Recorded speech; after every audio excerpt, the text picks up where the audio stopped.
Oke, bismillahirrahmanirrahim. Assalamualaikum warahmatullahi wabarakatuh. Kita belajar lagi, masih bahasan litosfer ya sebenarnya.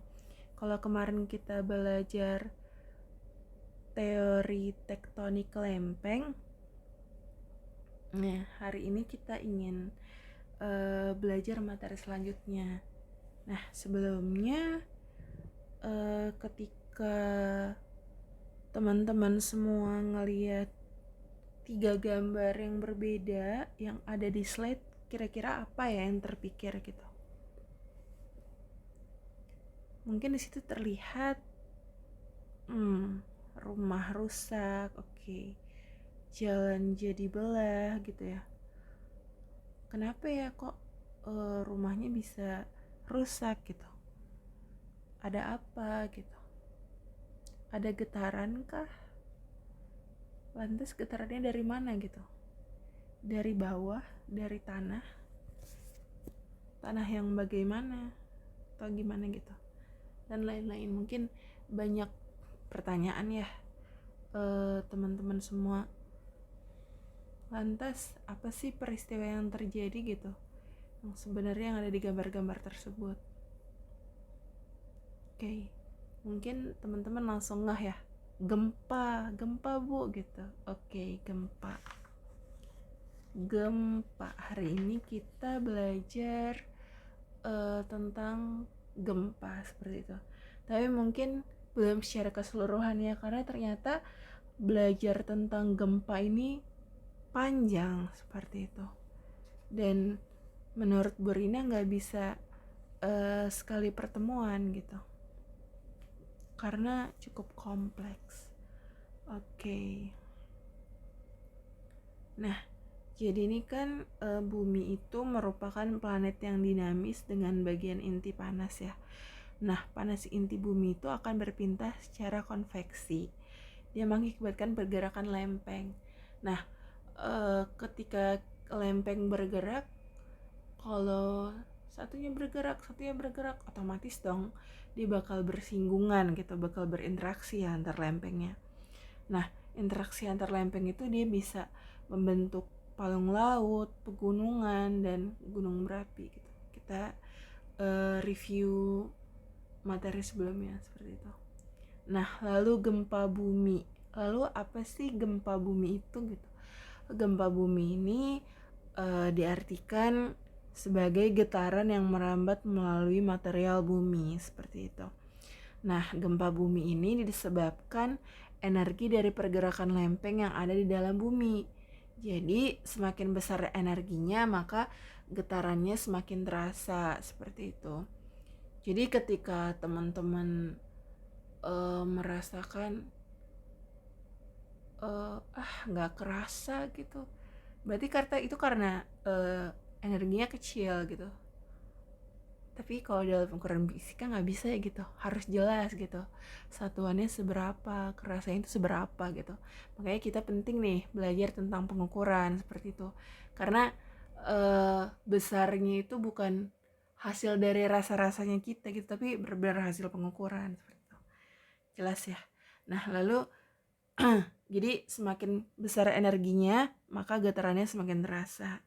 Terus gempa bumi ini melepaskan gelombang seismik yang merambat sepanjang permukaan bumi seperti itu. Nah, mungkin ada pertanyaan nih. Terus sebenarnya gelombang seismik itu apa sih, Bu? Nggak ngerti, Bu, gitu.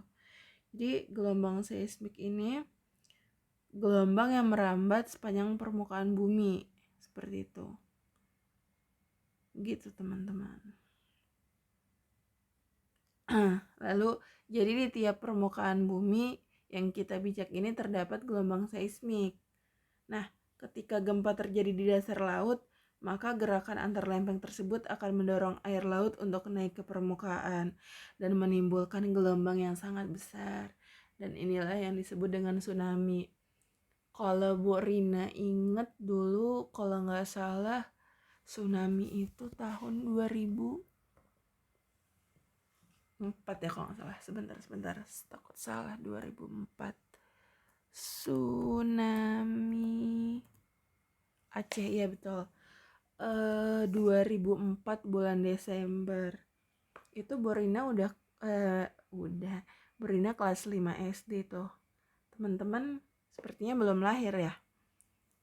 Belum lahir.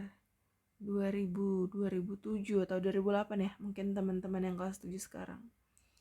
Oke, jadi kejadiannya 3 tahun 4 tahun sebelum teman-teman semua lahir gitu. Jadi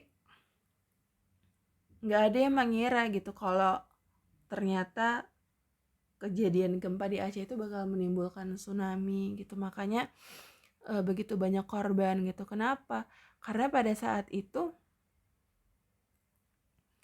kan terjadi gempa nih yang besar gitu. Nah, pada saat itu permukaan air laut itu surut gitu. Surut. Jadi air laut itu sebenarnya dia ngumpul terus di tempat yang lempeng, gimana ya? Jadi kan sebenarnya gempa bumi ini patah kan ya, terjadi patahan gitu. Nah, jadi si airnya itu ngumpul di patahan itu, terus lalu banyak yang tertipu gitu. Berapa jam kemudian si air laut ini naik gitu. Jadi banyak ceritanya itu banyak orang-orang yang ada di pinggir laut sehingga tersapu gitu. Jadi sakingnya air laut itu tinggi gitu dan gelombangnya yang cukup besar seperti itu. Nah, lalu di sini ada 3 gambar nih. Kalau yang pertama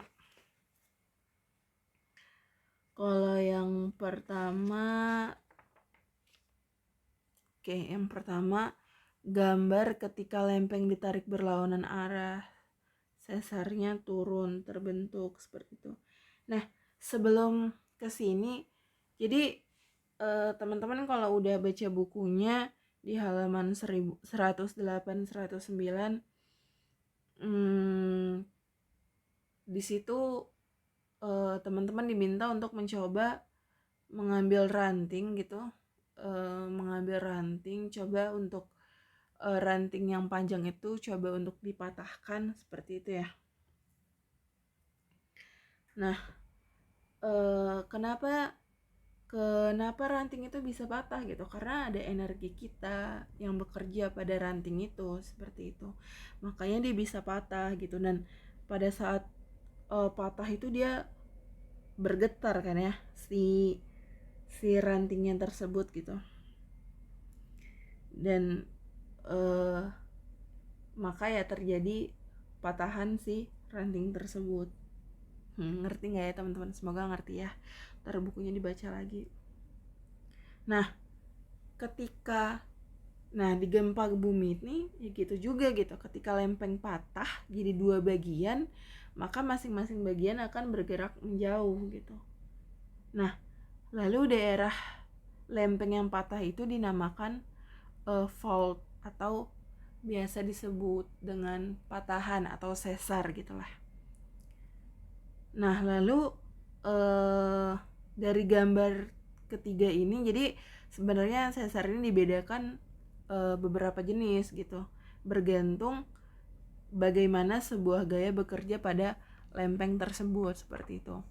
Nah, untuk gambar yang A, ketika sebuah lempeng ditarik berlawanan oleh sebuah gaya, maka akan terbentuk sesar normal yang seperti yang ada di gambar A seperti itu. Nah, lalu pada sesar normal ini, struktur batuan lempeng yang ada di atas sesar akan bergeser turun dibandingkan struktur batuan lempeng yang ada di bawah sesar seperti itu. Terlihat ya gambarnya ya teman-teman. Oke, itu yang pertama. Terus yang kedua, di gambar B, ketika lempeng ditekan dari arah yang berbeda, sesar naik terbentuk. Seperti itu. Nah, jadi sebuah gaya yang mendorong lempeng saling mendekat akan menekan lempeng tersebut dari arah yang berlawanan. Seperti itu. Satu ke atas, satu ke bawah ya. Lalu gaya dorong ini menyebabkan struktur bantuan lempeng di bagian atas sesar bergerak naik seperti itu. Lalu Fenomena ini disebut dengan reverse fault atau sesar terbalik seperti itu. Nah, lalu yang digambar C, ketika lempeng bergeser, sesar geser akan terbentuk seperti itu. Nah, jadi sebuah gaya geser yang bekerja pada lempeng akan membentuk strike slip atau strike slip fault atau sesar geser seperti itu. Nah, lalu gaya geser yang bekerja itu mengakibatkan lempeng di kedua sisi sesar geser bergerak berlawanan pada permukaan bumi. Kira-kira seperti itu teman-teman ya tentang sesar. Nah, lalu selanjutnya gambar yang di sebelah kanan. Oke, ini jelasin dulu ya, baru nanti kita bisa membaca gambar di sebelah kanan seperti itu. Nah, lalu gini, titik pada kedalaman bumi yang menjadi pusat gempa disebut hipocentrum. Nah, jadi ketika teman-teman ngelihat gambar di sebelah kanan itu ada tulisannya hipocentrum. Nah, itu titik kedalaman bumi yang menjadi pusat gempa gitu. Jadi kan kalau kita download BMKG di situ ada bacaan gitu. Jadi kedalamannya sekian kilometer atau kadang tertulis sekian ratus kilometer gitu, 128 kilometer seperti itu. Nah, lalu permukaan bumi yang berada di atas hipocentrum disebut epicentrum gitu. Di atasnya itu bisa jadi daratan atau juga bisa jadi laut gitu. Bergantung terjadinya di mana, seperti itu. Nah, saat terjadi pergerakan lempeng, gelombang seismik muncul di hipocentrum, kemudian gelombang merambat dari hipocentrum ke segala arah. Makanya ketika gempa itu terjadi, kenapa misalkan terjadinya di laut gitu, tapi di daratan juga terasa gitu. Kenapa? Ya karena gelombangnya itu merambat dari hipocentrum, dari titik pusatnya gitu ke segala arah. Mungkin gitu kira-kira teman-teman. Oke, cukup ya kita belajar gempa hari ini. Semoga bermanfaat, semoga jelas. Kalau kurang jelas bisa ditanya atau bisa baca bukunya kembali seperti itu. Oke. Terima kasih. Assalamualaikum warahmatullahi wabarakatuh.